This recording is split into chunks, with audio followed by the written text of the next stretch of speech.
다르게 온 게 거의 그렇게 된 것 같아요. 그래서 그 12명을 이제 소환해라. 이게 이제 전제 조건이에요.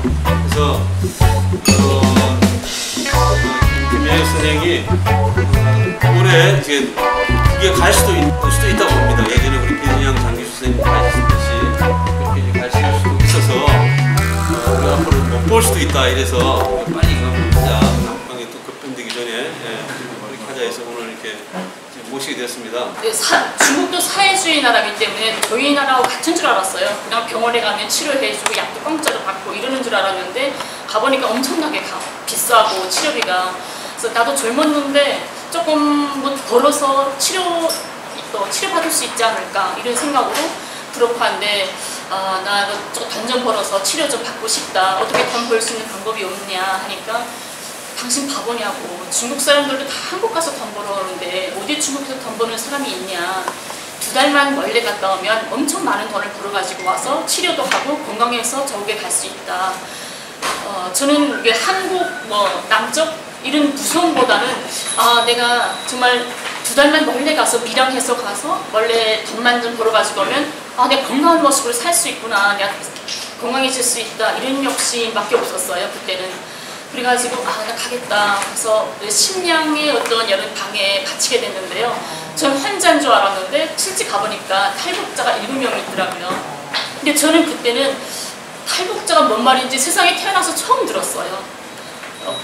몰랐고 이 사람들도 중국 사람들인데 저처럼 돈 벌러 중국에 멀리 갔다 오는 사람들인가 보다. 왜냐하면 중국말을 너무 잘하는 거예요. 이분들은 북에서 고난의 행군 때 생계를 위해서 중국에 나와서 인신매매 당해서 팔려갔다가 7, 8년 동안 숨어서 살다가 한국으로 오는 분들, 이런 탈북자들이죠.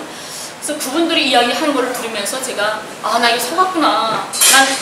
이 사람들은 나처럼 원래 조금 갔다가 오는 사람들이 아니라 한국에 살려고 가는 사람들이다. 이걸 알게 돼요. 그래서 난 속았다. 난 2달만 멀리 갔다 오면 된다고 그래서 시작했는데 이건 아니다. 나 다시 가겠으니까 요건을 달라 하니까 그때는 이미 요건도 안 되고 다 갇혀있는 상태였고 도망칠 수 없는 그런 상황이었죠. 그래서 어쩔 수 없이 본인 의사와는 정말 상관없이 끌려왔어요.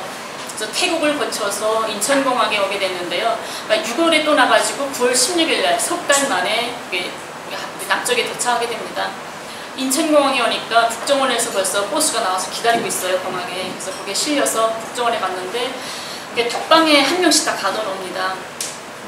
가둬놓고 어떻게 해서 왔냐, 어디서 살았냐, 북에 있을 때 태어나서부터 현재까지 어느 학교에 다녔으며 학급 인원은 몇이며 선생님은 누구며 어떤 집에서 살았으며 일체 모든 직장은 어디며 약도까지 부리면서 정보를 다 말을 해야 돼요. 그 사람들이 그럽니다. 너네는 이불 속에서 있었던 일까지 다 말을 해야 된다. 여기서는 그 한 사람 한 사람의 말이 모두 북에 대한 정보가 되고 그런 게 되겠죠. 그래서 탈북자들을 더군다나 데려오는 것 같은데요. 그래서 석 달 만에 저는 들어가자마자 처음부터 그래요. 나는 속아서 왔다. 2달 미리면 돈 벌어가지고 간다고 해서 왔는데 난 이거 정말 내 의사가 아니다. 북에는 내 부모님과 남편과 딸이 있는데 내가 왜 여기서 살 이유가 없다. 보내달라. 한 달 동안 단식도 하고 울고 애연도 하고 매달려 보는데 끝내 제 말을 들어주질 않아요. 그래서 석 달 만에 뭐라고 하냐면 대한민국 국민으로 살겠다는 서약서 한 장만 써라. 그러면 여기서 내보내준다. 하지만 그거를 쓰지 않으면 넌 죽을 때까지 국정원에서 나갈 수 없다. 혹시 설사 네가 여기서 죽는다 해도 네가 국정원에서 죽었다는 것을 알 수 있는 사람은 세상에 단 한 명도 없을 것이다. 근데 여러분들은 여기서 학생운동, 민주화운동, 이런 운동이라는 게 뭔지도 아시는 분들이잖아요. 저희는 북에서 운동 이런 걸 뭔지도 모르고 해본 적도 없는 사람들이에요. 그냥 그때 당시 저한테는요, 국가, 저국 이것보다는 내 가족, 부모와 남편과 딸이 소중한 이런 평범한 아줌마였거든요.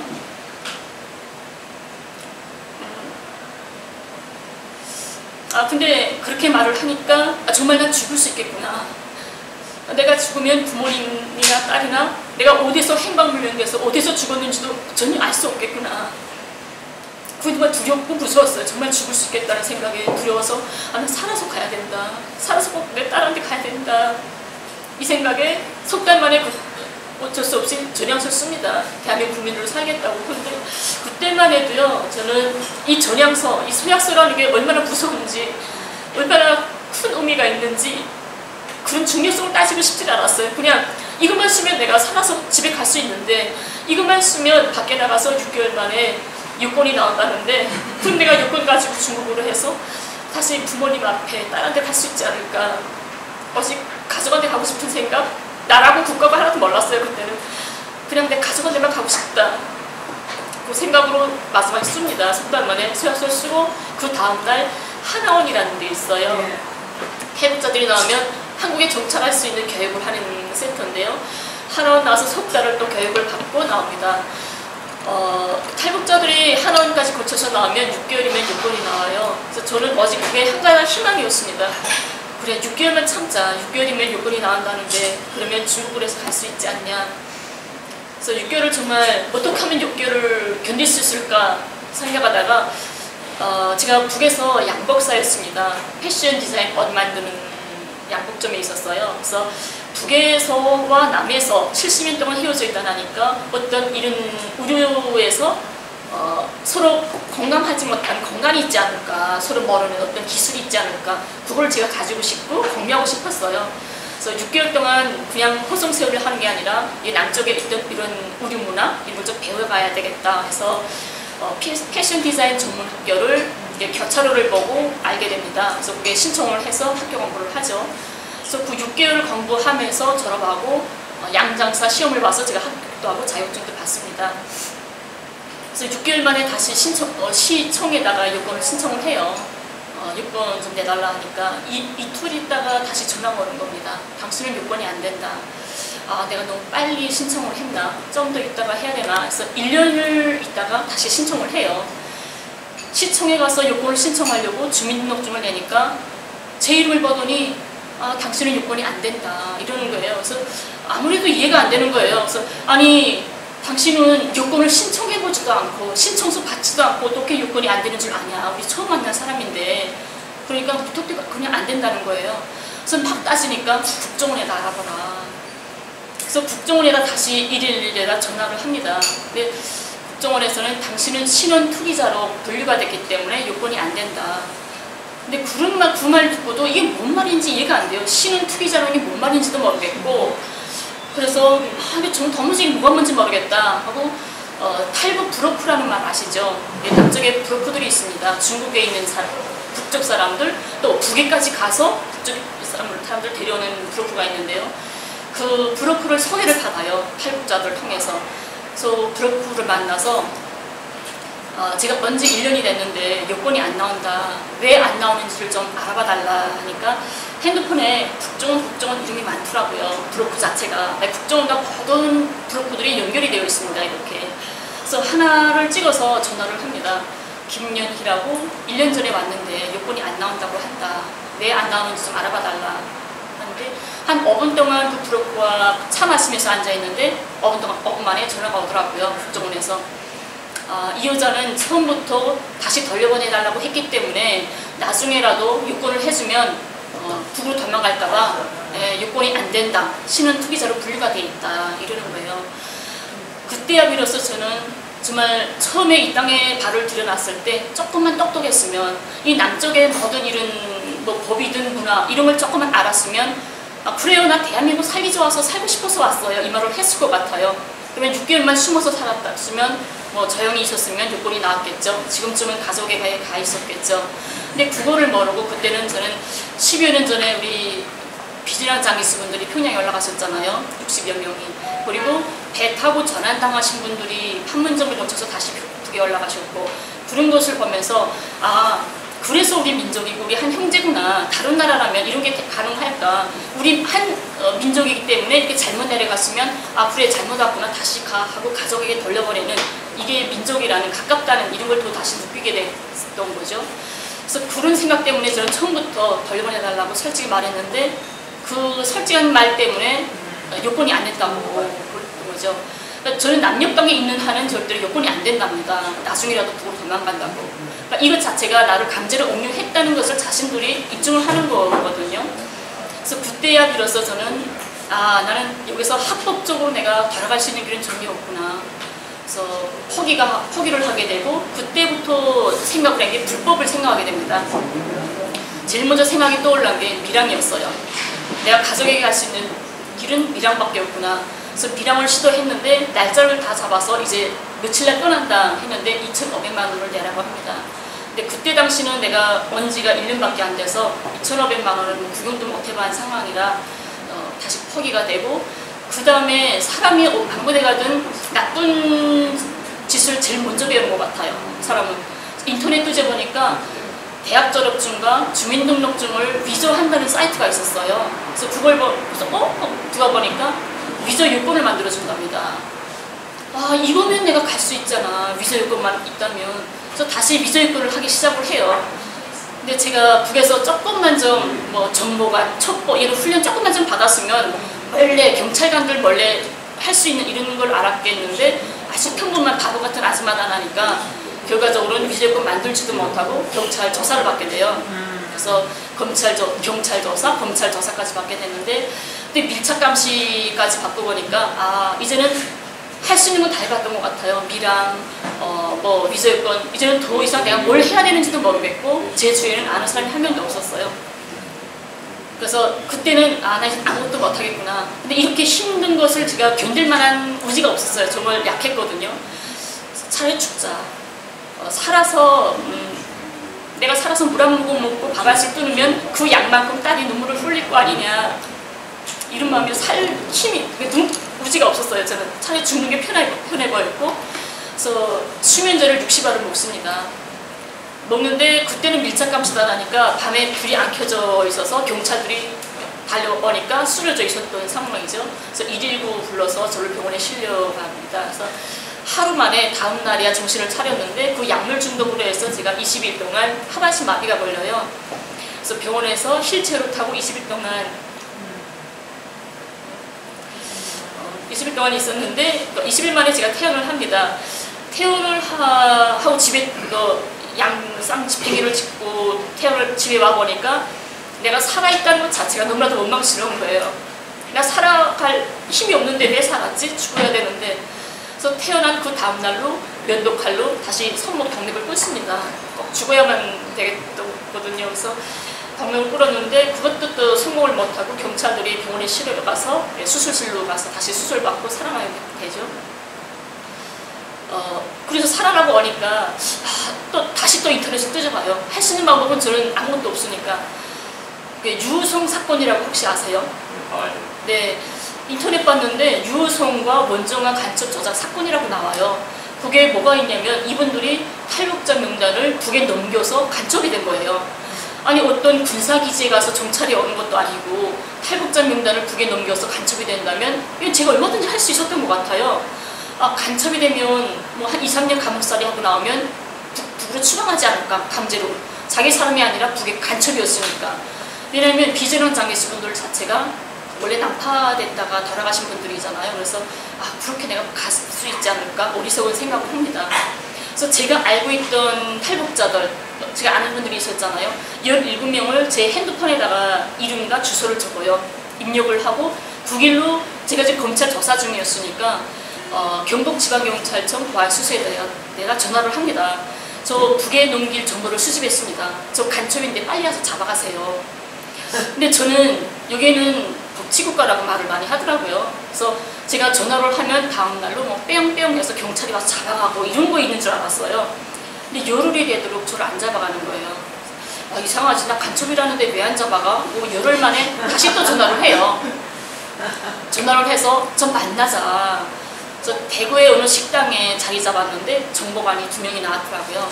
나와서 이제 보여줍니다. 핸드폰을 봐라. 이게 지금 17명을 나 지금 북에다 보내려고 정보를 수집했다. 진짜 나 간첩 맞다. 그래서 그게 중모물이 돼서 제가 간첩으로 체포가 됩니다.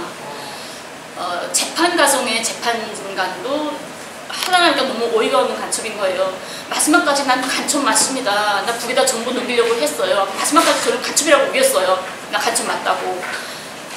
그랬는데 아무리 따져봐도 간첩 행위 게 아무런 증거가 아무것도 없고 제가 말한 이 17명 명단밖에 없는 거예요. 핸드폰 그거밖에. 그래서 마지막에는 집행유예로 나왔는데 마지막 검사 그분들도 그러더라고요. 변호사도 세상에 간첩으로서 집행유예 받은 거는 연희 씨밖에 없을 거라고. 여기 분들이 국가과범 찬양 거무죄를 걸려도 몇 년씩 들어가잖아요. 근데 저는 간첩인데도 이렇게 집행유예로 나올 수 있어서 참 세상 저렇구나 이런 생각도 들고, 그때 나와가지고 그때가 비로소 생각을 합니다. 그 미랑 준비하고 위조 요건하고 간첩으로 돼서 감옥에 갔다 오고 이게 4년 세월이었어요. 그 4년 동안을 혼자 헤맸던 세월을 생각하면서 내가 혼자 뭔가 선택하고 결심하고 판단하기에는 너무 어리구나. 이 나라 실정은 너무나도 모르는구나. 난 누군가의 도움이 필요하고 꼭 누구의 손을 잡아야 되겠다. 이것을 그때 비로소 알게 됩니다. 그래서 그때 민변과 뉴스타파, 한겨레 기자들을 만나게 돼요. 그래서 드디어 제가 4월 21일 날 출소를 하고 7월 달에 드디어 세상에 제 목소리를 내게 됩니다. 그리고 한 달 만에 8월에 기자회견을 열어서 아마 국내에서는 별로 뉴스가 안 됐지만 뉴욕타임스, CNN, 일체 모든 매신들이 다 보도가 되겠죠.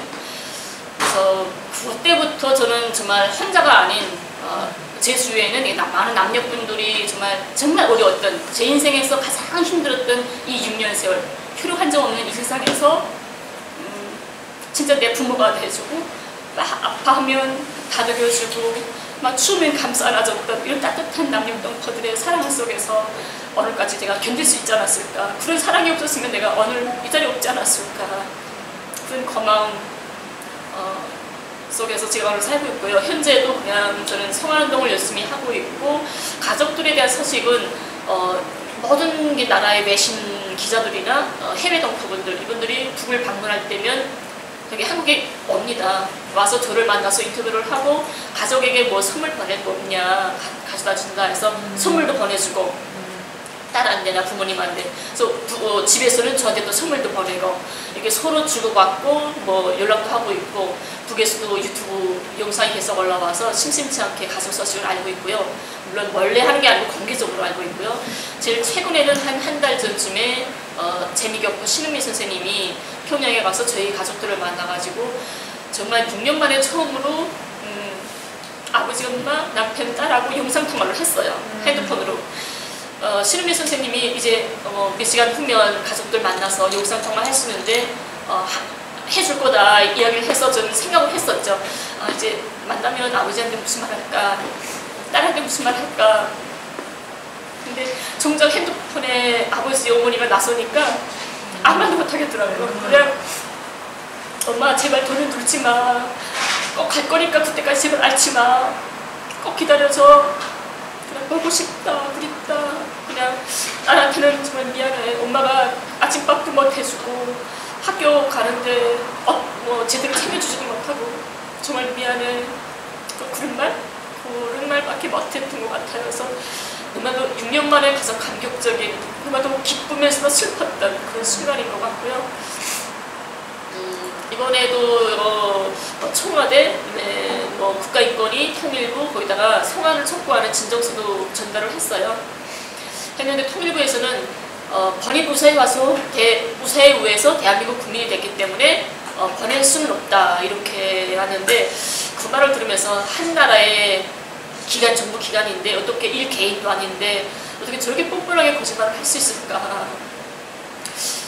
하늘이 무섭지 않을까. 저 사람들도 집에 가면 딸 자식들 있고 생일 파티도 해주고 귀엽다고 안아주고 그럴 건데 어떻게 한 인간한테서, 엄마한테서 딸 자식을 빼앗는 이런 일을 보면서 아무렇지 않을까 이런 생각을 해봅니다.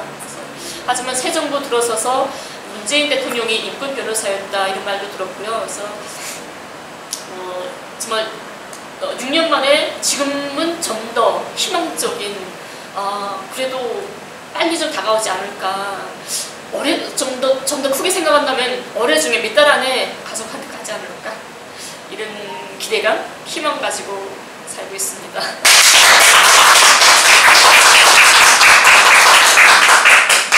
제가 여기 와서, 저는 여기 오기 전에 북에 있을 때는요, 분단의 아픔? 그래, 우리나라가 둘로 갈라졌지, 분단됐는데 언젠가는 통일이 되겠지, 누군가는 하겠지, 이산가족? 그래, 힘들겠다, 아프겠다. 이렇게 생각을 했지. 그게 얼마나 쓰리고 아픈지를 정말 한 번도 생각해 본 적이 없어요. 그리고 저거 그래 네 살 없게 그냥 저한테 이렇게 와닿지 않았던 것 같아요. 내 가정, 내 자식 이런 울타리밖에 몰랐댔는데 여기 와서 살아가면서 아 분단이 이렇게 아프구나, 이렇게 처절하구나. 나 하나뿐이 아닌 내 아픔은 우리 민족의 아픔에 비하면 진짜 아무것도 아닌 저 머리알 하나로구나. 이 한반도 통째가 아파서 머무림치고 있구나. 이런 것을 6년 동안 제가 느꼈던 것 같아요. 그래서 꼭 분단 가셔줘야 되겠다. 국정은 사람들이 정말 나한테 중호스럽고 원망스럽고 아프지만 그 사람들이 무슨 죄일까? 그 사람들도 저온 토양에서 저온 교육을 받으며 살았으면 아마 인자하고 저온 사람이 됐을 건데 이 분단이 죄지. 국정원이든 뭐든 정부 사람들 그 사람들이 뭔 죄가 있을까? 분단이 그걸 바라고 있는 거고 만드는 거다. 그래서 이 분단이 죄고 이 분단을 꼭 없애야 되고 통일은 돼야 되겠다. 그게 절실하게 피부에 막 뼈 저리게 느끼게 됐던 그 순간이고, 더군다나 여기 와서 살면서 우리 민족이 남과 북은 70년 동안 헤어져 살았어요. 분명 당원조선의 한 자손인데도 70년을 헤어져 살다 가니까 너무나도 달라요. 너무나도 다르다는 것을 이번에 절실하게 여기 와서 느꼈는데요. 제가 처음에 여기 국정원에 왔을 때 국정원에서는 저희들 이렇게 마음을 돌려 세우려고 그랬겠죠. 우리 남쪽이 얼마나 발전했는지를 봐라 하면서 제일 먼저 데려간 것이 어디냐면 63빌딩이었어요. 아마 남쪽에서 제일 발전하는 데가 63빌딩인지. 그래서 63빌딩이 행꼭대기 올라와가지고 그러는 거예요. 자, 밑에를 봐라. 우리나라가 얼마나 차가 많냐. 너네는 저런 차가 없지. 그러는 거예요. 저 건물, 저 멋있는 건물들이 얼마나 많냐. 너네는 저런 게 없지. 그 말을 들으면서 참 이게 뭐지? 그래서 저 아파트 건물하고 당신하고 뭔 상관이냐. 저 건물이 당신하고 그런 말을 했었는데요. 두 번째로 저를 데려간 게 지하철이었어요. 남쪽을 구경시킨다고. 지하철에 가서 저한테 그럽니다. 당신 지하철 탈 줄 아냐. 그래서 제가 뭐 국정원 연구한테 그랬어요. 당신 평양 지하철 타봤냐. 그러니까 평양 못 가봤대요. 그래서 북에 못 가봤으면 말을 하지 마라. 그랬어요. 북에는 남쪽이 지하철이 몇 년도에 생겼죠? 남쪽이 몇 년도에 생겼다면 그거보다 70년도. 네, 북은 몇 년 더 먼저 생겼어요. 북이 먼저 생기고 몇 년 후에 남쪽이 생겼습니다. 그게 몇 년 전에 생겼는데도 세계적으로 유명한 게요. 평양 지하궁전이라고 세계가 아직까지 인정해주는 게 평양 지하철이에요.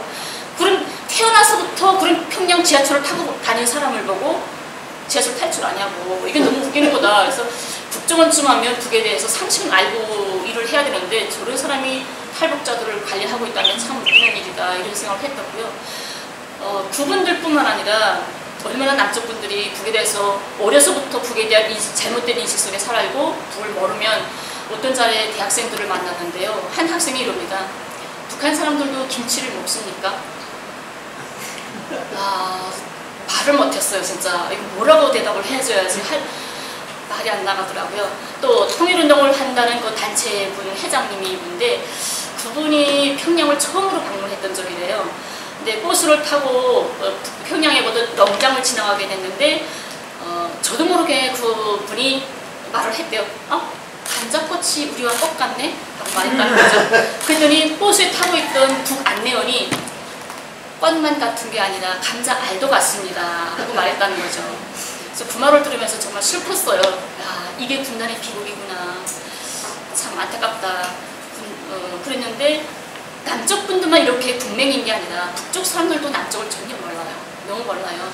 사람들은 다 자기 주관에 맞게끔 자기 처지에서 다 상대를 생각하는 거잖아요. 제가 처음에 왔는데 저는 태어나서부터 뭐 남조선 뭐 이런 말을 많이 들었지만 그 남조선이 어떤 생활인지를 전혀 본 적이 없으니까 그냥 우리가 똑같겠지? 뭐 나하고 똑같이 산다고 생각을 했던 거죠. 처음에 와서 놀랐던 게요.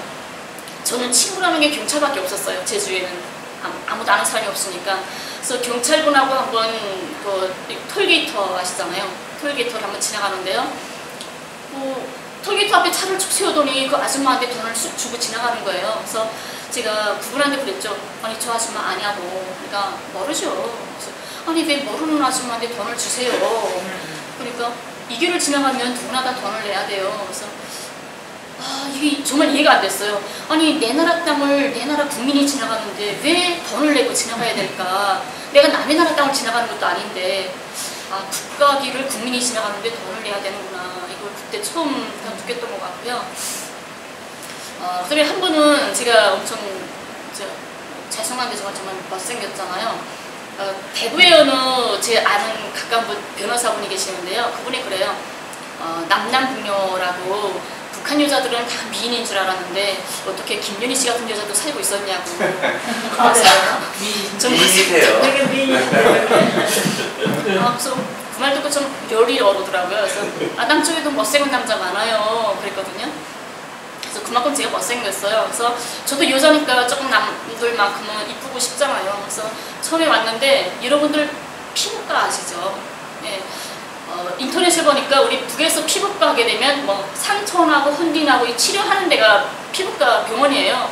근데 인터넷을 보니까 여자 이쁘게 해주는 게 피부과더라고요. 그래서 나 저기 한 번 갔다 오면 좀 이뻐질 수 있지 않을까 이런 생각에 찾아갔어요. 피부과에 가서 선생님한테 제 얼굴에 기미가 많은데요. 그래서 뽑아줄 수 있나요? 그러니까 250만 원 내십시오. 그러는 거예요. 그래서 죄송합니다 하고 나왔어요. 나와서 가려고 하는데 카운터에 있던 간호사님이 돈을 내고 가라는 거예요. 그래서 저 이제 주사도 안 맞고 약도 안 먹었어요. 치료 안 받았는데 무슨 약 돈을 내야 되죠? 하니까 아니 선생님과 상담하지 않았냐고. 그래서 제가 속으로 병원은 아픈 사람 치료하는 것이 병원이지 선생님과 말한 값을 받는 게 병원이냐. 어떻게 병원에서 의사 선생님과 말한 값을 받는 게 병원이구나. 정말 놀라가지고 아직도 그 생각은 있어요. 병원 하게 되면 최소한 치료를 한 상태에서 돈을 받아야 되지 않을까. 어떻게 말한 값을 받는 게 병원일 수 있을까. 아직까지 그건 좀 이해는 안 돼요. 이해는 안 되고 또 이게 우리 여성분들도 계시는데요. 제가 놀랐던 거는 엄마들이 애들을 이렇게 아침에 어전에 학교 갔다 오면 왜 여기 학원 끝나면 또 데려다가 차로 막 데려다가 또 여기 학원 끝나면 또 여기 학원 몇 개 학원을 막 데려가고 그러더라고요. 아침에는 차로 데려다주고 저녁에 2개 학원 가서 데리고 차로 데려오고 부모들이 얼마나 힘들까. 부모님들도 일하는 사람들인데. 그래서 제가 정말 생각을 했어요. 저 애들이 왜 저렇게 많은 학원들을 다니는데 그 많은 학원 중에 성공하는 게 몇 개 부분일까?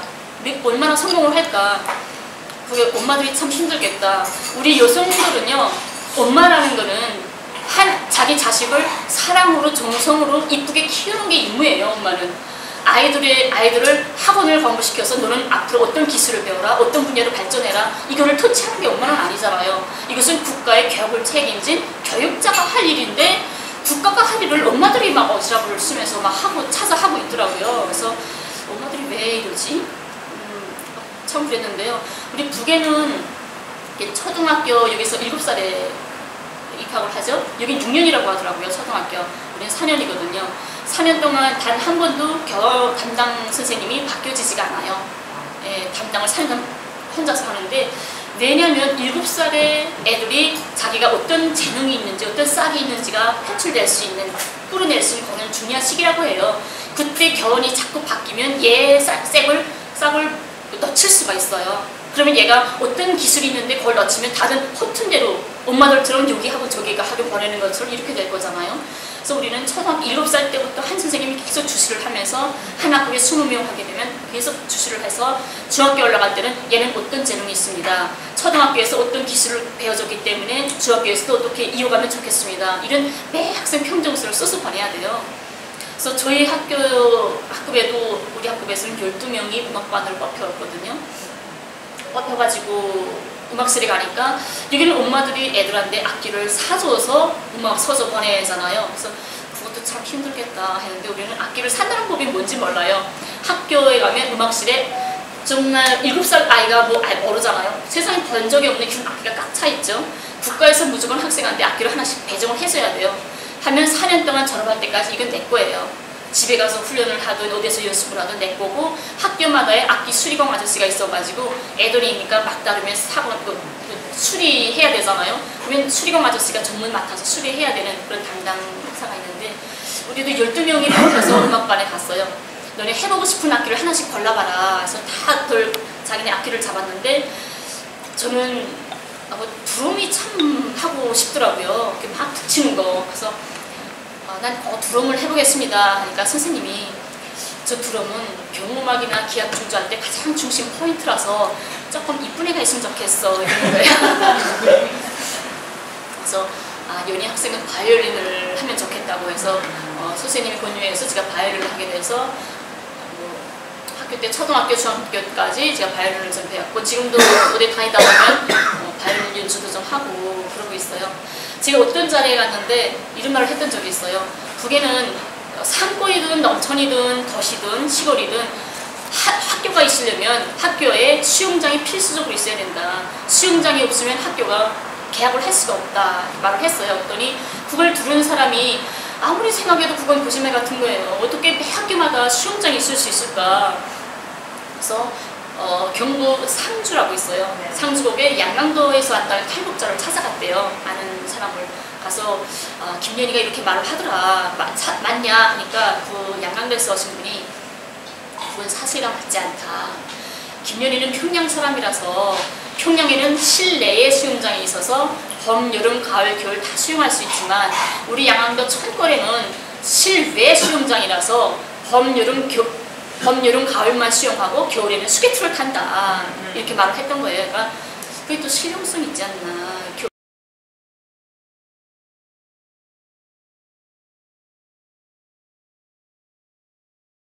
한 명 한 명이 힘든데 그 많은 계획자들 다 거제에서 좋게 뽑아가지고 이 애들하고 같이 해외 내보냈어요. 동리로에 나와서 위탁 공부를 시켰죠. 그 애들이 전쟁 다 끝난 다음에 저기 안정된 다음에 다시 불러들입니다. 불러들여서 나이 참 많이 든 애들은 다시 내보내서 유학을 시키고 나이 어린 애들은 김일성종합대학이나 이런 대학 국내에서 대학 공부를 시킵니다.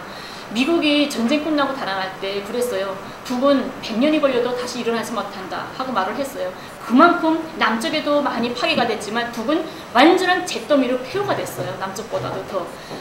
근데 그 폐허가 됐던 그것을 세조건설에서 나라를 이끌어 세운 게 바로 그 전쟁 고아들, 이 빈농들, 이런 분들이 나라의 기초들이 됐다는 거죠.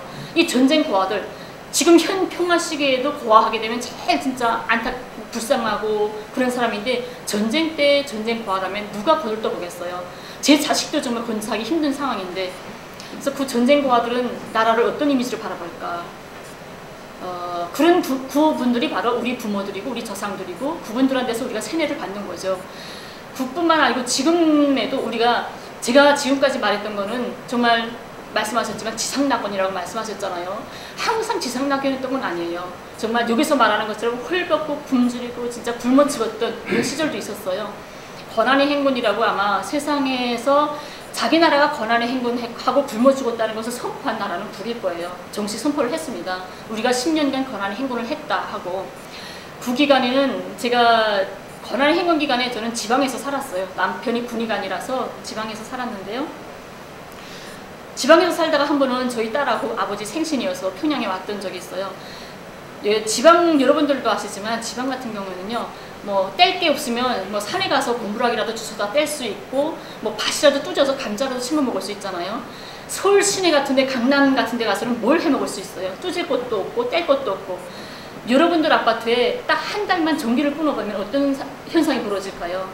엘리베이터도 안 다니죠. 물 안 나오죠. 물 안 나오면 밥알물, 화장실 술물 그거를 우리가 10년 동안을 그렇게 살았다는 거예요. 그런 생활을. 여러분들 한 달만 끊어도 정말 난리가 날 거예요. 10년 동안을 정말 굶고 북에 영화에도 있어요. 막 굶어서 죽고 이런 게 영화로까지 막 발표됐거든요. 그렇게 힘든 세월을 끝까지 지킬 수 있었던 게 뭐냐면 우리가 왜 권한의 행군을 해야 되는지 왜 이렇게 굶어 죽어야 되는지를 너무나도 잘 안다는 거죠. 이 미국이 우리 북을 붕괴시키기 위해서 얼마나 악랄하게 경제 봉쇄를 하냐. 흔히 사람들이 그래요. 북은 권한의 행군을 했다 하지만 왜 권한의 행군을 했을까? 이걸 잘 생각을 안 해보시는 것 같아요. 우리가 80년대 후반기, 90년대 초반기에는 사회주의가 다 좌절되고 자본주의가 복귀됐잖아요. 사회주의 시장에 있을 때는요, 사회주의 국가들끼리 서로 물물교환을 했어요. 이게 자본주의 시장이 아니라 사회주의 시장은 나라들끼리 다 물물교환하다가 1년 마지막 되면 자 우리가 너네한테 뭘 얼마 줄 게 남았고 우리는 얼마 남았다 계산을 하고 다음 해에 또 그거 주기 시작하고 이게 물물교환하면서 마지막 1년 청와집을 했는데 어느 한순간에 그 사회주의 시장이 무너진 거예요. 무너지고 다른 나라들은 자본주의를 벗게 되면서 다른 나라들과 계산이 됐지만 북쪽은 자본주의 간의 사회주의 거수했잖아요. 그러면서 달러가 없었어요. 그러니까 다른 나라한테 빚진 거를 물어줄 수가 없는 상황이라는데 미국이 북을 국제적으로 신용불량 국가로 낙인을 찍어줬어요. 여기 남쪽에서 신용불량자 뭔지 알죠? 운행이나 대출도 안 되고 아무런 것도 못 하잖아요. 그것처럼 국제적으로 그렇게 만들어놨어요. 어느 나라하고도 무역거래가 안 되는 겁니다. 그렇게 경제 거리를 시킨 데다가 3년 동안 자연재해도 있었고 그래서 정말 우리가 무엇 때문에 이런 아프게 살아야 되는가 알았지만은 그 원인을 너무 잘 아니까 우리는 허리띠를 저이고 굶어도 내 자식만은 우리가 강대국들 때문에 분단이 됐고 강대국들 때문에 굶고 힘든 삶을 산다는 걸 너무 잘 알잖아요. 그래서 우리 후대들만은 그 어떤 강대국도 감히 쳐다볼 수 없는 그 누구도 넘볼 수 없는 그런 강한 위대한 나라를 우리 자식들은 누리게 해야 된다. 그러자면 우리는 허리띠 저이고 우리는 힘들어도 그런 나라를 만들어야 된다. 이런 한 가지 생각으로 진짜 전기가 안 들어와서 공장이 돌아가지도 않는데 인민들의 어떤 사람들은 당장 풀칠하고 당장 살아야 되니까 그 전기가 멎어서 있는 공장에 가서 솔비를 뜯어다가 팔아서 쌀 바꿔먹고 이런 사람들도 혹시 있었어요. 하지만 사람들이 굶으면서도 나가서 공장을 지키고 있었어요. 누구도 못 다치게. 언젠가는 우리는 일시적이다. 언젠가는 우리는 꼭 지켜나갈 거다 해서 국군이 지켜나갔던 비결이 바로 그런 미래에 대한 신심, 확고한 믿음 그런 게 있었기 때문에 오늘까지 그 권한의 힘을 끝내 이겨내고 그 대국이라는 그 미국과 맞짱을 뜨고 있는 게 아닐까 그런 생각을 합니다. 밀수도 그렇지만 공개적으로 재입국했다가 다시 또 탈북했다가 또 다시 재입국하는 사람들도 있고요. 어떤 스님을 만났던 적이 있어요. 스님을 만났는데 이제 만나러 갑니다. 혹시 다들 보셔요? 네, 이제 만나러 갑니다. 완전 애청자였대요. 잘 봤는데 한 분은 어떤 탈북 여자분이 자기는 3번을 북송당했다. 3번을 북송당했는데 3번째 만에는 하루 종일 경찰서에 앉혀놨다가 새까만 밤이 되니까 집으로 보내더라. 그러니까 거기에 나와있던 아나운서 MC가 아니 왜 밝은 낮에 집에 보내지 새까만 밤에 보냈냐 하니까 낮에 보내면 이웃 사람들이 따가운 눈총을 받을까봐 남들이 안 보일 때 몰래 집으로 두가라고 보냈다. 그래서 스님이 생각을 했대요. 아니 그렇게 인권 불모지라는 나라에서 인권을 모르는 나라에서 어떻게 이웃 사람들이 눈총까지 헤아려주는 인권이 있을까. 다음에 그 여자 다시 봐야 되겠다. 그래서 다음 주에 또 봤다는 거죠. 없어졌대요. 그렇게 말하면 잘립니다. 그런 말 하면 안 돼요. 꼭 거기서 원하는 그런 팩트? 이런 바라는 것도만 해야지 이렇게 차라리 자기 체질에 숨어있는 이런 걸 말하다 나면 순간 실수해서 말할 수가 있잖아요. 그러면 잘리게 됩니다. 재입국한 분들에 대해서 탈북한 가족들의 처형, 처리 문제 이런 거 말씀하셨는데요. 탈북은 2년 전에 생긴 게 아니에요. 권한행을 하면서 20년 전부터 생긴 겁니다. 근데 뉴스에도 나와서 모든 언론단체도 알지만 탈북자들이 정기적으로 자기 가족들과 전화를 하고 있고 성음도 하고 있고 연락이 계속 된다는 거예요. 누구나 한 80, 90%는 그렇게 연락을 하고 있을 거예요. 현재 3만 명이라고 합니다. 탈북자가 3만 명인데 한 100명만 그 중에서 100명만 가족과 전화했는데 우리 가족이 나 때문에 처벌을 받았대. 100명만 있었다면 난리가 나겠죠. TV조선 1채널 가만히 있었을까요? 얼마나 좋은 뉴스거리예요. 근데 그런 사람이 단 한 명도 없다는 거예요. 그러니까 사람들이 모르는 게 탈북하면 가족들 자꾸 처형한다 어쩐다 재입국하면 정치적으로 써먹으면 또 어떻게 처벌형한다 이런 말을 하는데 어떤 분이 제가 한 3년 전에 어떤 분을 만났는데 그분이 이런 말을 해요. 그 몇 년 전에는 탈북할 때 혼자 탈북한 예도 있지만 정말 어려울 때는 온 가족이 탈북한 사람들도 있어요. 근데 북에는요 집을 사고 팔고 하는 게 아니잖아요. 온 가족이 탈북을 하면 그 집이 비어 있어요. 그 빈집을 아깝게 놔둘 수는 없잖아요. 그러니까 그 지역에서 그 집을 다른 사람한테 배정을 했대요. 근데 그 얼마 전부터는 다시 국가에서 방침이 내려와가지고 우리 저국이 어려울 때 살기 위해서 어쩔 수 없이 간 사람들이다. 우리 저국이 이제 나아지고 부강하게 되면 언제든지 다시 돌아올 사람들이다. 다시 돌아오면 그 주인한테 그 집을 잘 보관 관리했다가 꼭 주인한테 다시 배정 돌려줘라 해서 누구도 못다 지금 북 기관에서 구역에서 관리를 하고 있답니다. 언젠가는 꼭 돌아온다고 믿고 기다리고 있어요. 이거는 오직 부모 마음만이, 집 나간 자식을 기다리는 부모만이 하는 일이지, 절대 탈북자들 나라 적을 배반한 탈북자 이런 이미지가 있었다면 이런 건 절대 있을 수 없는 거고요. 북에서 그런 말을 했어요. 99% 잘못이 있다 하더라도 단 1% 민족의 양심만 가졌으면 우리는 100% 용서하고 언제든지 받아들일 것이다, 이런 말도 했었고, 많은 사람들이 갔어요. 제보한 사람들도 많고, 한 2년 전에 2015년 12월에 저 잘 알던 거경허라는 분이 있어요. 거경희라고 그때 누이가 먼저 나왔다가 제북에서 북에 가서 기자회견도 했던 분인데, 그 오빠가 탈북했던 적인데요. 그분하고 제가 친하게 지내다가 갑자기 없어졌는데 제북을 한 거죠. 그분이 탈북하기 전에 북에 있을 때 권한의 행군 때니까 어려워서 북과 그 북경 지역에서 밀수를 많이 했나 봐요. 그러다가 죄를 저지르고 죄값 받기 잡혀갈 것 같으니까 도망쳐서 북에 왔던 거죠. 장사를 많이 하다 나니까 조선족들하고 엄청 장사꾼들 많이 알고 있었어요. 그래서 거경허 씨가 남쪽에 있을 때 저하고 만났을 때 그 장사 함께 북에 있을 때 장사하던 조선족들이 여기도 와서 같이 만나서 술도 먹고 그랬었거든요. 거경허 씨가 북에 들어간 다음에 그 조선족들이 거경허 씨 만나러 북에까지 들어갔어요. 그래서 그 소식을 저한테 전달을 해주는 거예요. 그래서 제가 직접 들었는데요. 거경허 씨가 들어갈 때 2명이 같이 들어갔대요.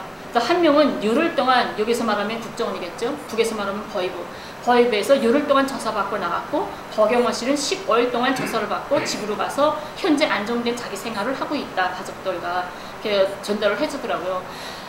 탈북자들 가족 처형됐다, 이건 전혀 그건 저는 몰라서 그러는 거고, 탈북자들이 지금도 계속 가족들과 연결을 하고 있고, 근데 남쪽 분들이 북쪽에 대해서 실상을 알 수 있는 건 오직 탈북자들에 의해서만 알 수 있어요. 누구도 가볼 수가 없잖아요. 북에는 이제 만나러 갑니다 같은 경우에는요, 한 번 출연하면 50만 원 받는 거 아시죠? 네, 출연비가. 그리고 매번 달라지는 게 아니라 뒤에 패널이 있어요. 고정 패널. 그분들은 한 달에 200만 원을 받는다고 해요. 근데 그거를 이제 만나러 갑니다 경우에는요, 한 달에 4번을 해요. 주말마다. 그렇죠? 주말마다 하는데, 그러면 한 달에 4번 가서 촬영을 하는 게 아니라 한 번 하루 가서 2회분을 단번에 촬영을 한대요. 그러니까 한 달에 이틀만 출근하면 200만 원 벌죠. 이게 이틀 출근하고 200만 버는 분 계세요? 그것도 못 보세요? 그러니까 그 자리를 뺏기지 않으려면 어떤 일을 해야 되죠? 정말 원하는, 이 나라가 원하는 그런 불말을 해야 되겠죠. 저만 하면 뺏기잖아요. 거기에 나가면 연예인이라서 연예인이니까 장사도 잘할 수 있고 돈도 벌고, 혹시 여러분들 아실지 모르겠지만 신동혁이라는 분이 있습니다. 탈북자. 이분이 14호 정치범 수용소 탈출이라는 책을 폈어요. 국내에서 한 게 아니라 미국 출판사에서 책을 냈거든요. 현재 이분이 그 미국 출판사에서 재판 소송이 걸린 상태예요. 이분이 정말 큰 영웅감, 우리 민족의 영웅감이라고 할까요? 북인권법을 체결하는데 가장 큰 역할을 한 이런 정말 남을 만한 그런 일을 한 분인데요. 그분이 책에 그렇게 말을 했습니다. 나는 정치범 수용소에서 태어났고, 이런 가까운, 너무 쉽게 다가갈 수 있는, 그래서 저처럼 속고 이런 바보들이 많지 않을까, 이런 생각을 하고요. 제가 처음으로 남조선 사람을 만났던 게 89년도 임시경 씨가 평양에 방문했죠. 세계 청소년 학생 축전 참가하러.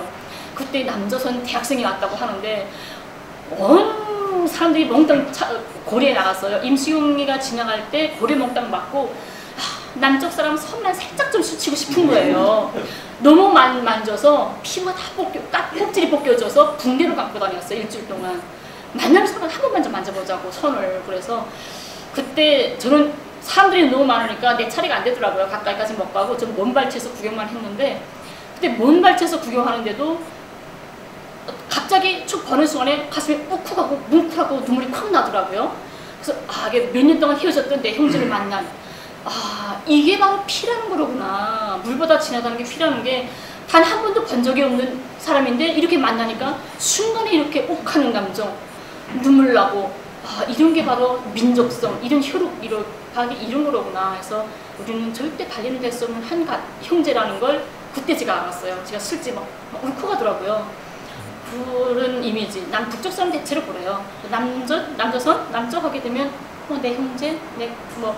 남쪽에서 누가 왔대. 그때 남쪽 분들하고 정교회 분들도 그렇고 많이 왔었죠. 그러면 막 자꾸 가까이 가서 막 만나고 싶고 먼저 손 내밀고 싶고 안아보고 싶고 이런 이미지죠. 특권층이 살잖아요. 평양은 특권층만 살고 서민들은 막 굶어 죽는 세상 아니냐 이런 말을 하는데요. 당연히 북에도 특권층이 살고 있습니다. 특권층 살기 전 세상이에요. 이게 특권층 하게 되면 남들이 누릴 수 없는 걸 내가 먼저 누릴 수 있는 특권을 가진 사람들이 특권층이잖아요. 북에서 제일 첫 번째 특권층이 뭐냐면 항일투사 유가족들, 일제를 반대해서 투쟁했던 사람들, 그분들의 가족들 3대까지 국가가 책임을 져야 됩니다. 죽을 때까지. 그러니까 첫 번째 특권층이 항일했던 분들의 가족, 유가족분들. 두 번째로 특권층이 여기서 말하는 상위군인, 군대에 군사복무하다가 사고 나서 다친 사람들, 여기서 상위군인이라고 하죠. 북에서는 용해군인이라고 합니다. 그래서 두 번째 특권층이 용해군인이에요. 제가 특권층이었습니다. 제 남편이 군의관 하다가 차 사고 나가지고 홀이 다쳐서 추한판 탈출 걸려서 제대되면서 김책공업종합대학 병원 의사로 왔는데요. 특권층 하게 되면 그 사람들은 무엇을 누릴 수 있을까 하게 되면요. 그 사람들이 현재 무슨 좋은 집을 쓰고 살아도 계속 더 좋은 집들이 건설이 되잖아요. 미래과학자거리, 여명거리 뭐 저런 거 하면 무엇인가 좋은 게 나오면 제일 먼저 이 사람들 특권층한테 먼저 주고 나머지 가지고 우리가 나눠 가져야 돼요. 이 사람들보다 더 좋은 걸 우리가 가질 수가 없어요. 그래서 항일 유가족들과 용해군인들한테 먼저 나눠주고 가져야 되는데 우리 집에는 우리 가족 수첩이라는 특권층들에는 우리 가족 수첩이라는 책이 하나씩 다 있습니다. 수첩이. 거기에는요 한 달에 한 번씩 와서 체크하는 게 있어요. 북에는 의료, 모든 교육, 모든 게 다 담당제로 되어 있어요. 아무데나 가서 막 하는 게 아니고 담당제가 되어 있어서 특권층도 모든 큰 기관들이 몇 명씩 담당을 합니다. 그래서 저희 집 같은 경우는 억류관이 담당을 했었는데요. 한 달에 한 번씩 한 4명, 5명 정도가 저를 모아가지고 우리 집에 찾아러 와요. 찾아오면 선풍금 아세요? 네, 흔히 보면 선풍금은 우리나라 말인데 선풍을 모르고 아코디언 하면 잘하시더라고요. 외국말 하면. 그래서 아코디언을 가지고 와서 우리 남편과 저 딸 앉혀놓고 아코디언 집에서 노래 부르고 이렇게 같이 놀고 자기네가 해온 음식을 같이 먹고 이게 한 달에 한 번씩 꼭 해야 됩니다. 가정을 방문을 해야 돼요. 와서 우리 이번 달에 왔다 갑니다. 체크하고 가야 되고 그거 안 하면 비판받겠죠. 특권층을 잘 관리 못했으니까 그런 게 특권층이고요.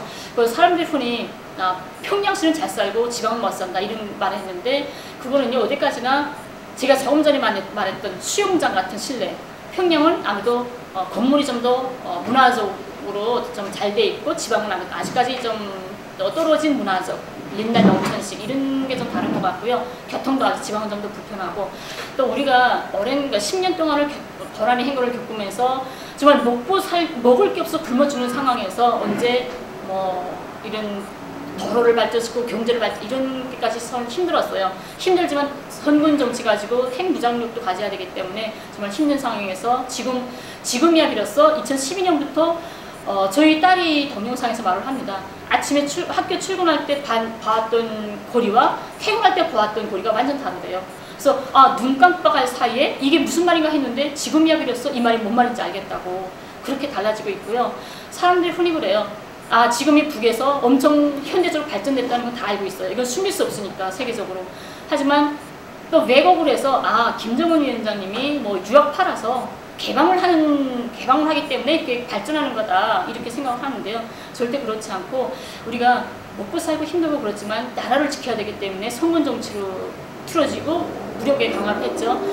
여기에는 시장경제지만 북의 경제, 국가 경제는 9대1 경제였어요. 군사의 아합을 투자하고 인민생활에 하나를 투자했어요. 이게 9대1 경제였는데 이제는 진짜 핵 억제로, 전쟁 억제로 확고하게 완성을 했습니다. 이제 더 이상 아합을 투자할 필요가 없어요.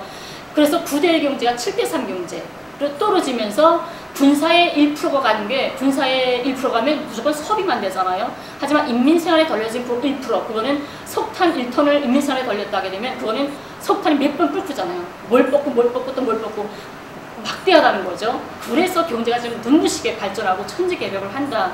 그게 바로 국가 경제가 비율이 달라졌기 때문이다. 이런 것을 남쪽에서는 잘 먹고 있더라고요. 또 그걸 지금 봉사하고 있습니까?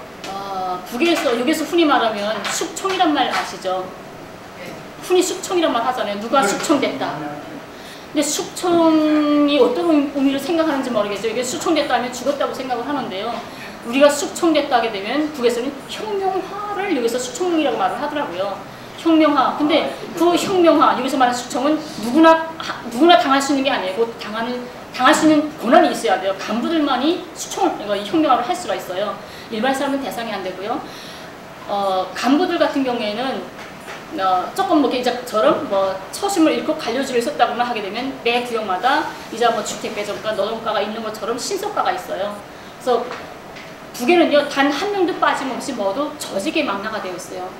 학생들은 선행단 저직, 좀 더 고등학교 가면 사르청 저직, 뭐 직맹 저직, 여맹 저직, 당세포 다 저직이기 때문에 이자처럼 뭐 당 간부가 뭐 관료직을 썼다, 자기 노동자들한테 뭐 욕을 했다거나 기합을 줬다 하게 되면 그 당 간부도 노동자와 똑같이 한 세포에서 생활청화를 해야 됩니다.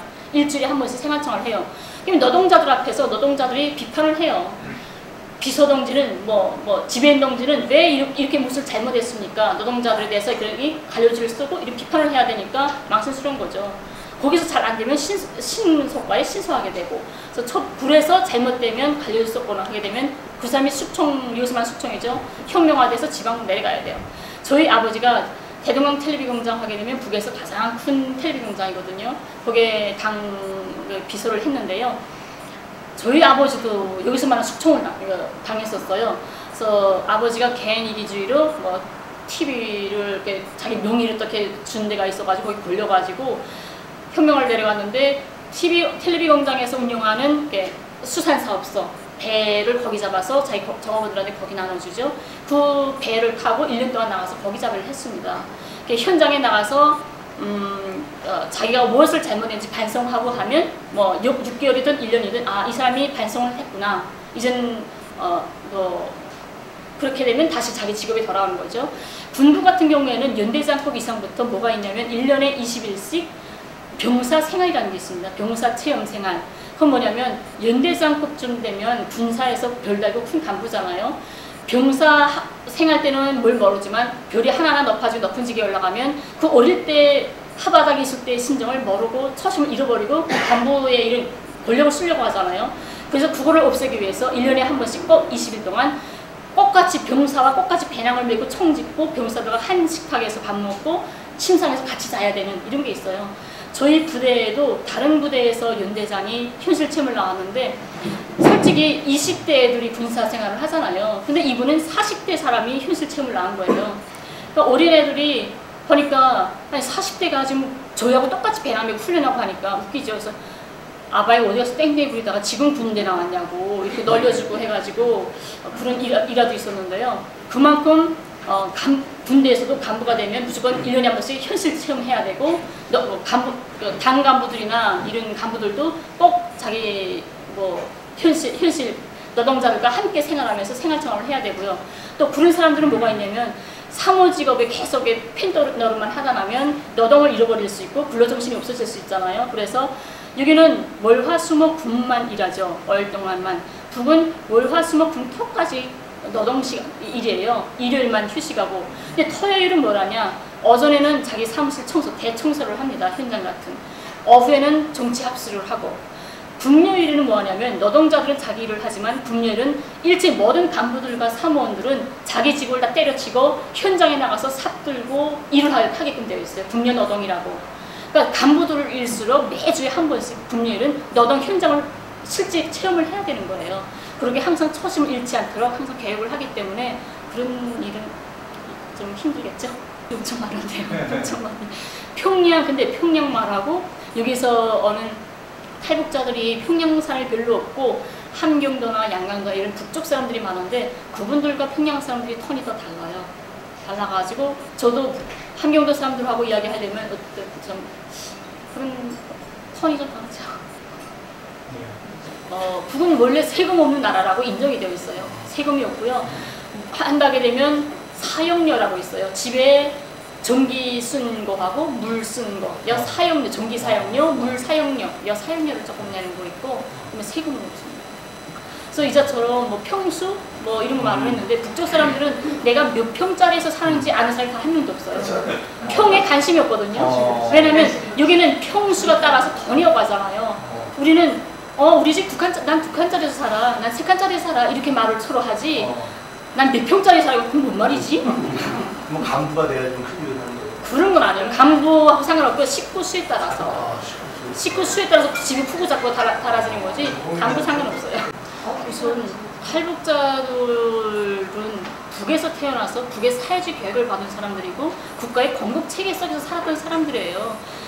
자본주의 시장 경제가 더 전혀 맛볼 수 없었던 이런 분들인데 이분들이 처음에 올 때는 자본주의에 대한 환상을 많이 가지고 옵니다. 솔직히. 왜냐하면 그분들이 나올 시기에는 북에서 권한의 행군 때 정말 먹을 거 없어 힘들던 시기를 맛보고 오는 사람들이기 때문에 자본주의는 솔직히 제가 봐도 겉은 정말 화려해요. 번쩍번쩍한 화려한데 속에 들여다보면 정말 막 썩은 것 같은 이런 안타까움 이런 게 있는데 북쪽 사람들은 모르기 때문에 그 화려한 면만 보고 처음에는 환상이 돼서 와요. 하지만 실제 살아보면 그 사람들 자체가 원래 국가에서 내주는 집에다가 국가에서 주는 쌀에다가 국가에서 주는 모든 거 가지고 그 토대하에서 생활하는 사람들이 와서 하나씩까지 몽땅 자기가 거둬야 되잖아요. 집도 자기가 사야 되고 그거를 이 사람들은 하기가 힘들어요. 솔직히 인적 토대도 없고 어제 혼자서 해나가야 된다는 게 남쪽에서 태어난 분들도 평생 내 집 마련이라는 말을 하면서 힘든데 이 분만 와서 어떻게 해나갈까.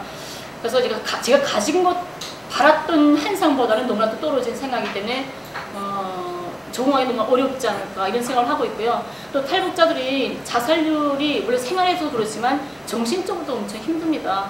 탈북자들이 직장 회사나 나가도 탈북자라는 그런 것 때문에 탈북자라는 걸 숨기고 조선족이라고 말하고 있고요. 물론 이렇게 사람들이 보는 시선 같은 이런 시선이 많이 있고 제가 알고 있는 탈북자 한 명은 이런 일이 있었어요. 여러분들도 뭐 페이스북이나 카페, 블로그 이런 데 글을 쓰잖아요. 그분도 블로그에다 이런 말을 썼어요. 자기는 북에 있을 때 정말 북에는 먹을 거 없고 힘들어서 어려운 시기가 있었다. 자기네 공장에서는 간부들이 도시락을 싸가지고 와서 노동자들한테 나눠주고 노동자들이 대련 자식한테 줘서 간부들이 굶었다. 그래서 자기네 공장에서는 노동자들보다 간부들이 더 많이 굶어 죽었다. 북에는 정말 먹을 거 없이 굶고 힘들었던 세상이었지만 그래도 사람 사는 세상, 사람 냄새 나는 세상, 사람의 정이 오가는 세상이었다. 이런 글을 썼어요. 그걸 썼는데 어디 갔겠어요. 거무 찬양죄로 감옥에 8개월 동안 감옥살이를 했습니다.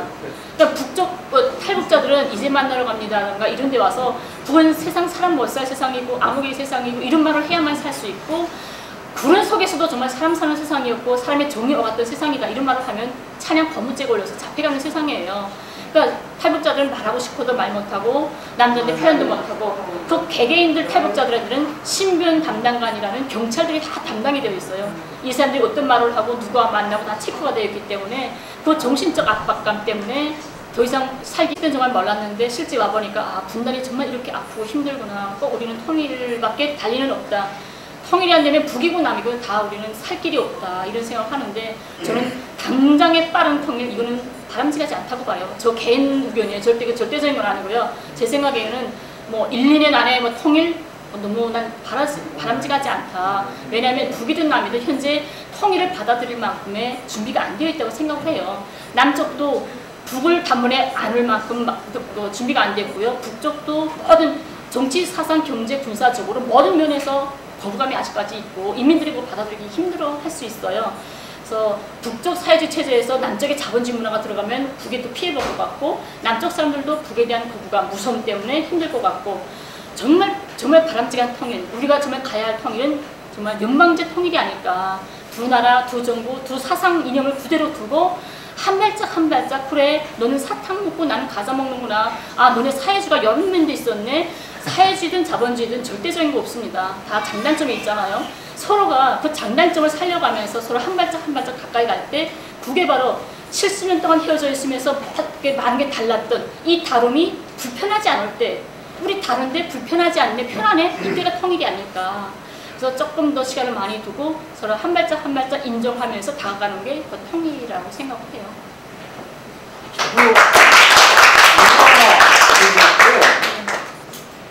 인간의 감정이 그렇게 목돈 빵 부스러기 버리는 것처럼 이렇게 쉬운 게 인간의 정일까 이런 생각을 했는데요. 우리 북쪽에 이런 말이 있어요. 남자의 정은 시냇물과 같아서 여러 갈래고 여자의 정은 폭포와 같아서 오직 한 길이다. 이런 말이 있어요. 그래서 남자분들은 그런가? 그래서 남자들은 정이 아마 그렇게 시냇물과 같아서 쉽게 버릴 수 있는지 모르겠지만 여자들은 한 번 가슴에 담았던 첫사랑 엄청 힘들거든요. 제가 아직까지 18년을 남편과 살았지만 제 심장에는 많은 자리가 첫사랑이 자리 잡고 있어요. 남편보다는. 그래가지고요. 그런 게 참 그런 것 같고, 이게 또 놀란 게 40대, 50대, 60대까지도 또 우리 진보운동 단체분들도 덕신분들이 엄청 많더라고요. 환자분들 어떤 자리에 갔는데 한 10명인데 2명 정도가 장가를 받고 나머지 8명은 다 덕신이었어요. 그래서 왜 이렇게 늙으신 처녀 총각들이 이렇게 많지? 그런 생각을 했는데 왜 시집 안 가냐? 그러니까 내가 시집을 가면 애를 낳으면 애를 책임을 져야 되는데 그 책임질 만한 능력이 모자라서 내가 가정을 책임질 수 있다는 능력이 생겼을 때 결혼할 거다. 그 언제 능력이 생기는데 그 능력을 기다리다가 할아버지 돼서 죽으면 다시 태어날 수 없잖아요. 그래서 이게 삶이 참 힘든 거로구나. 그래서 애가 태어나서부터 돈이고 교육비고 뭐고 다 돈이니까 그래서 힘들고 적으면 지금 이해가 되고, 북에는 이렇게 처녀총각들 이렇게 늙었다고 하면 안 되나? 이렇게 나이 드신 처녀총각들이 별로 없어가지고 참 생소했어요, 그런 게. 그거보다 어떻게 해서 만나고 어떻게 연애를 어떻게 하냐? 연애를 하고 네. 어떤 식으로 하냐?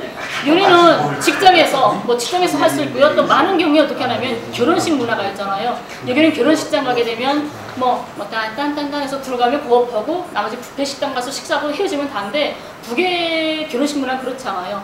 방 눈을 하나 잡았다면 가운데 신랑 신부 또 가족들 있고 요쪽에 신랑 축 신부 축 이렇게 앉아서 막 춤추고 놀고, 이번에는 신랑 축 이번에는 신부 축 나서 춤추고 놀고 가운데서 막 그러거든요.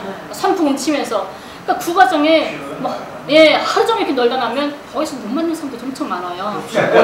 친구들 결혼식 갔다가 엄청 눈을 맞거든요. 그래서 놀면서 우리 좀 만나자 해가지고 또 서로 하는 거 있고, 또 직장들에서 서로 사귀어서 하는 것도 있고, 북에도 사람 사는 세상이니까 연애도 많이 하고요. 또 저처럼 실년당해서 헤어지는 사람도 있을 거고, 그렇죠. 제가 어릴 때부터 보아왔던 게 장충 성당이라는 걸 보아왔어요. 저희 집 주변에 있거든요. 어릴 때는 그거 지나면서 저 무섭게 생긴 저 큰 집은 대체 무슨 집일까? 성당은 삐죽하고 이상하게 생겼잖아요. 우리 조선식은 아니잖아요. 그래서 어릴 때는 저런 큰 집에서 무슨 집에서 누가 살까 이런 생각을 했었는데, 점점 크면서 보니까 그게 드나드는 사람이 있더라고요. 어르신들. 주체 교육을 받은 젊은 사람들은 절대 안 가요. 주체 교육을 받게 되면 주체 사상 자체가 자기 운명의 주인은 자기 자신이고 자기 운명을 개척하는 힘도 자기 자신에게 있다는 사상이잖아요. 근데 자기가 주인인 사상을 받았는데 하나님 내 운명을 좀 책임져 주세요. 내 자식을 대학에 입학시켜 주세요. 이렇게 안 되거든요.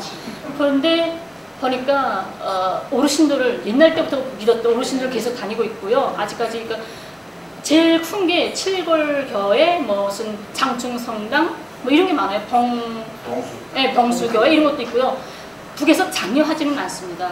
장려하지는 않지만 그것은 막지는 않아요. 반동이 되는 건 아니죠. 김일성 종합대학 법학대학에서요 정교를 배워줍니다. 정교인을 키워줍니다. 그래서 국가적으로 정교인을 키워서 그 사람들이 수임도 되고 기독교인은 뭐가 되지? 목사가 되죠. 목사도 되고 되는 거고 국가적으로 교육을 해요. 정교는. 하지만 장려하지는 않아요. 본인 우사가면 가면 되겠죠. 그래서 질문을 많이 받아요. 솔직히 이 나라가 앞으로 어떤 방향으로 부흥 발전할 거냐 하는 거는 대학생들이 얼마나 청년들이 어떤 역사가 어떤 민족성 어떤 사상을 가지고 이 나라를 이끌고 나갈 거냐 청년들한테 달려 있는 거잖아요. 청년들이 사상에 부패돼 있고 청년들이 올바른 기술을 국가에다 바치지 않으면 국가가 제대로 될 수가 없는 거잖아요. 그래서 청년 중시, 과학기술 중시를 하는데요.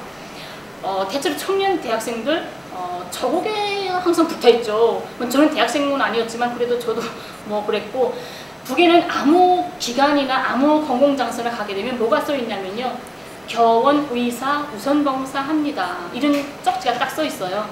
그거는 교원은 이 나라의 미래의 교육을 책임진 사람들이고, 의사는 그 이 나라 인민들의 생명을 책임진 사람들이잖아요. 그래서 겨원이나 의사라고 해서 국가에서 넌 겨원이니까 돈 좀 더 가져, 밥 더 먹어, 이런 건 절대 일전도 더 주는 게 없어요. 하지만 사회적인 우대, 그런 믿음, 책임감 이런 것 때문에 계획자들이 엄청 자부심을 가지고 있고, 북에서는 미래과학자고리라는 말 들으셨나요? 예, 미래과학자고리는 김책공업자원대학 교원들을 위해서 꾸린 거고, 여명고리는 김영지사원대학 교원들을 위해서 꾸린, 계획자들을 위해서 꾸린 거예요. 그러니까 그렇게 국가에서 제일 좋은 집은 교육자들, 대학 교원들을 위해서 가장 좋고 그런 것을 제일 먼저 해주는, 교원들은 2년에 한 번씩 양복지가 무조건 공급되어 있고, 그 교원들의 담당자가 저처럼 양복사들 담당자가 되어 있어서 그 교원들이 생활에 조금이라도 불편한 게 없도록 모든 시설이 다 되어 있고, 교육자에 대한 국가적 우대감, 혜택은 굉장히 높습니다. 그리고 자부심을 엄청, 우리는 어떤 돈의 가치에 의해서 하는 게 아니라 어떤 사회적 용해감, 명예, 그런 가치감, 그런 것으로서 하는 거죠.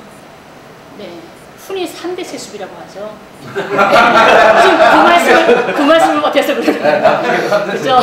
네, 흔히 사람들이 북의 3대 세습에 대해서 엄청 의심을 가지고 있는데, 저는 북에 있을 때는 우리가 3대 세습이라는 걸 한 번도 생각해 본 적이 없어요.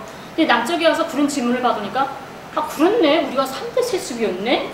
지금에 와서 다시 돌이켜보게 됐어요. 저 한 번도 그런 거 신경을 많이 써봤거든요. 그래서 아, 그렇구나, 우리가 이렇게 3대를 내려왔구나 생각을 했는데, 예, 근데 우리는요, 옛날에 소련 같은 경우에, 소련이 지금 러시아로 지금 또 분리됐지만 옛날에 소련은 정말 강대국이었잖아요. 그 나라가 어떤 위인을 모시는가, 어떤 용도자를 모시는가도 중요하지만 그 용도자의 위협을 누가 어떻게 계승하냐, 어떤 후계자가 계승을 하냐, 이게 가장 큰 중요한 문제라고 생각을 합니다. 그렇게 강대했던 소련도 그 선대, 스탈린, 막스 이런 좋은 사람들 많았잖아요.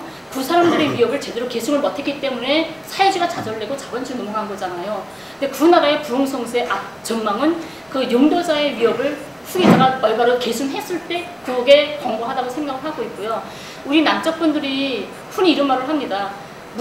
김대중 노무현 시절에 완벽하진 않아도 그래도 살만한 세상이었고 우리가 희망을 가지고 바라봤던 세상이다, 이런 말을 많이 해요. 그런데 그 노무현 때 뭐 6.15 14선은 우리가 희망을 가졌던 그게 왜 끊겨지고 개성문화에 왜 끊겨지고 그랬습니까? 그 후계자가 제대로 된 계승을 안 했기 때문에 나라가 우리가 촛불을 들고 끌어낸 거 아닙니까? 그렇기 때문에 물론 3대 세습이든 밑대 세습이든지 간에 그 인민이 좋다고 하고 그 나라 정치가 인민을 위한 정치라면 그 3대 세습이든 밑대 세습이든 그게 뭔 큰 의미가 있을까? 그 나라 정치가 정말 국민을 자기 자식으로 믿고 모든 정치를 국민을 위해서 서민 정치를 하고 그렇고 인민이 다 좋다면 그건 바람직하지 않을까. 우리가 노무현 정권이 그 다음 후계자가 그거보다 좀 더 뛰어넘어서 좀 더 발전하고 어디까지 왔다면 우리 서민들이 누가 그걸 반대했을까. 그래서 지금 흔히 사람들이 문재인 정권에 대해서 민주정권 들어섰다고 엄청 희망을 가지고 있지만 다음 정권엔 절대 우리가 뺏기면 안 돼, 이런 생각을 다들 가지고 있어요. 그게 왜겠어요? 이 용도자의 위협을 꼭 계승을 올바른 계승을 해야 되기 때문에 그런 생각을 하는 거 아니겠습니까? 그래서 그런 문제에서는 몇 대 그것보다는 선대의 혁명력을 어떻게 올바로 계승하냐, 이런 문제라고 생각을 해요.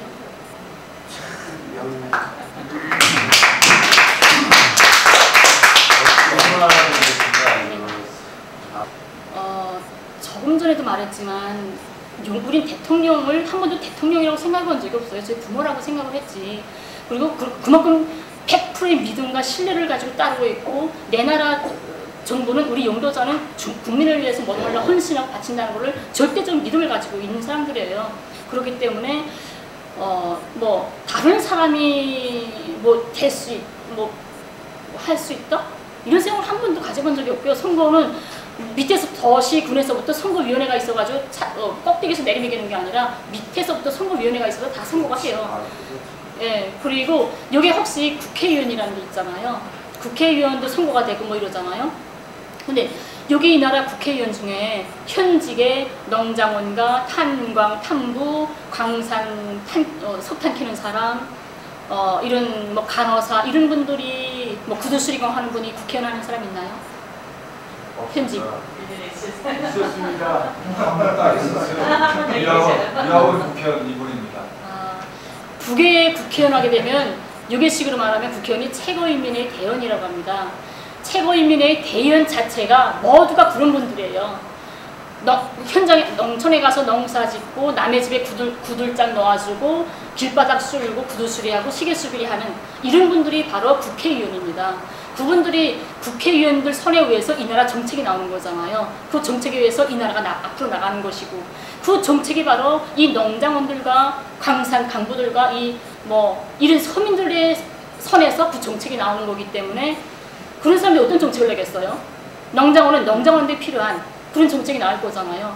그래서 이 우리나라에서 벌어진 모든 정책과 모든 시책은 분명히 무조건 우리 인민을 위한 시책이라는 걸 100% 믿고 있고 그런 신뢰 속에서 우리는 절대 의심을 하지 않습니다. 99% 선거율이라고 하죠. 우리는 막 100% 할걸요? 반대? 이런 거 생각해 본 적이 없을걸요? 학습은 가장 중요하다고 생각을 해요. 그 나라 청년들이나 그 나라 사람들이 올바른 역사관, 올바른 이런 인식, 교육이 정말 정확히 가야만 후대들한테까지 이어질 수 있고 우리 남쪽에서도 올바른 역사관이나 이런 게 제대로 안 돼 있기 때문에 자꾸 역사를 왜곡하고 이런 현상이 벌어지는 것 같고요. 그래서 학습과 청은 가장 중요하다고 생각을 하고 우리는 학습을 생활화, 습성화하고 있습니다. 그래서 대체로 일주일간의 토요일이 학습하는 시간이에요. 토요일 오후는 한 개 동안 학습을 합니다. 학습을 하면 어떻게 하냐면 매 주마다 한 번씩 하잖아요. 한 달에 4번이죠. 학습을 하면 상반년도, 하반년도로 갈라서 6월쯤 되면 상반년도 학습 총을 따로 해요. 이거 1월부터 6월달까지 쭉 배운 공부한 것들을 모아서 학습을 하는데 학습하는 방법은 문답식 경연으로 합니다. 꼭 여기서 학습한다, 시험 본다 하게 되면 라든가 말을 엄청 잘한다고 하더라고요. 왜냐하면 어릴 때부터 교육 체제가 그렇게 되어 있습니다. 초등학교 때부터 지금 사회 공장에서 학습할 때는요. 학습을 청한다 하게 되면 두 조로 A조, B조로 나누어서 여기서 질문하면 여기서 대답하고 이런 문답식 경연으로 하고 문제를 하나 했으면 보충 질문을 하면 거기다 다 대답을 해야 되고 예를 하나 예를 하나 들면 여기서 무슨 우리 혁명 발전에 대해서 무슨 어떻게 해야지 사회주의는 과학이다 해가지고 쭉 무슨 말을 질문을 했죠. 그 사회주의는 과학이다는 데서 쭉 말을 하다가 그 가운데 조선민족 제일주의라는 단어가 들어갔다 하게 되면 그 수많은 단어 중에서 그 문제를 반대측에서 그러면 이제 조선민족 제일주의에 대해서 말을 했는데 조선민족 제일주의는 무슨 말입니까? 뜻을 말해보십시오. 이런 질문들 상상받지 못했던 그러면 우리가 바로 묘리를 배워져요. 우선 생각 못했던 질문이 들어오잖아요. 그러면 분명히 난 들었어요. 조선민족 제일주의는 무엇입니까? 들었는데 모른 척하고 다시 한번 질문해 주십시오 하고 말하라고 해요. 분명히 난 들었는데 그러면 다시 질문하는 동안 나는 머릿속에서 정리를 해야 돼요. 나는 어떻게 말할 것이다. 이 사람이 두 번째로 질문하는 건 안 들어요. 조선민족 제일주의 어떻게 첫째, 둘째, 셋째 어떻게 말을 해야 되겠다. 그 방법을 다 대주는 거죠. 그만큼 표현 능력이라든가 발표 능력 이런 걸 다 배워주기 때문에 학생 때부터 나와서 웅변술이라든가 이런 게 다 준비가 되어 있는 이런 정도로 와서 상반이 됐으면 1년에는 또 연간 학습 청하하고 또 기간별대로 붙어서 또 문답식 경연하고 그럼 12개월이면 네. 주로 이렇게 당 정책 학습이 가장 많이 되는 학습인가요? 사상, 기술, 문화 이렇게 세 가지로 해요. 그래요? 네, 사상, 기술, 문화로 하는데 먼저 사상하게 되면 정치학습이겠죠. 네. 정치학습에는 시기시기 내려오는 당 문헌이라든가 무슨 정세 이런 거. 기술 하게 되면 내가 양복사다 하게 되면 이 양복 분야에서 어떤 기술적인 문제. 세 번째는 문화잖아요. 문화에서는 내 나라 제일 여자가 노래를 불러보세요.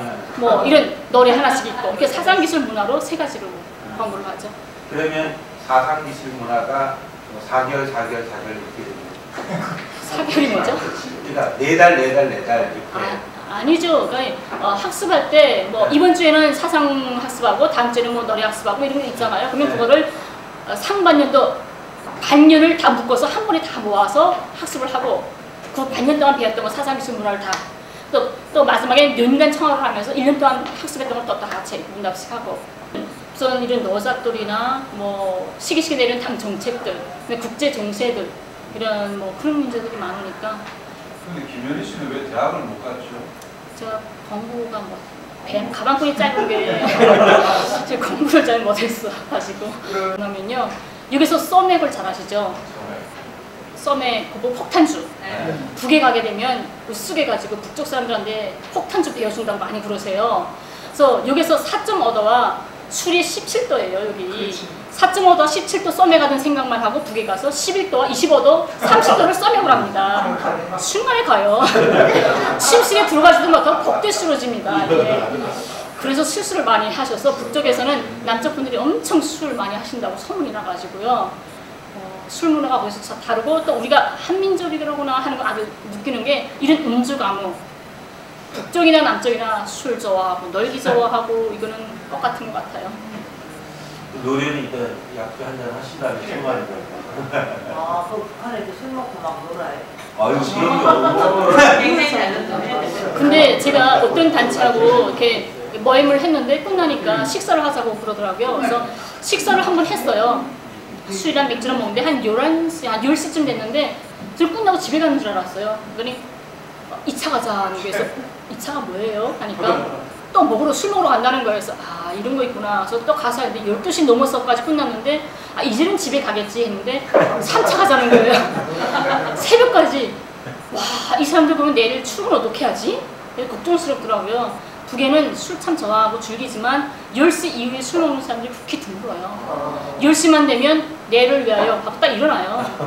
특수한 경우 뭐 대사라든가 소중한 무슨 뭐 친척이 왔다던가 할 때 조금 더 길어질 수는 있겠지만 대체로 문화는 10시면 술자석은 없어요. 한의사라기보다 우리는 동의학이라고 합니다. 북에는 의학 자체가 예방의학이에요.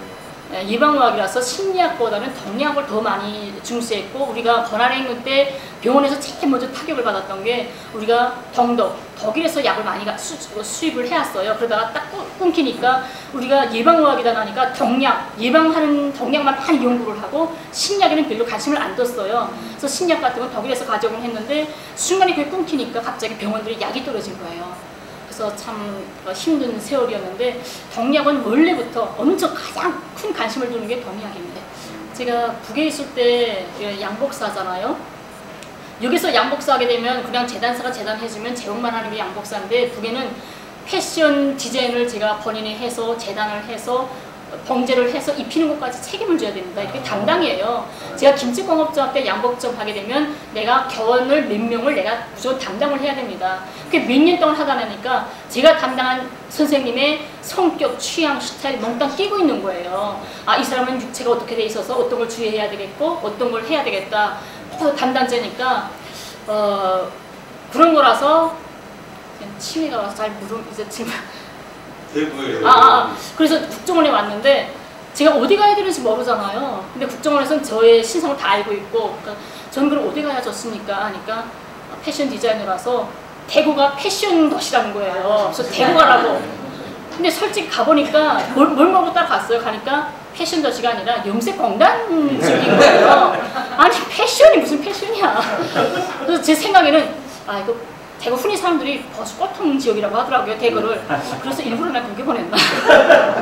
그런 생각도 드는데, 이제 너무 많이 정이 들어서 대구분들이 엄청 정의감도 강하고, 서울과 대구에 김연희 성안 준비 모임이라고 꾸려져 있어요. 솔직히 너무 열심히 해주는 게 대구분들이라서, 아, 정말 그런 긍지감 가지고 있습니다.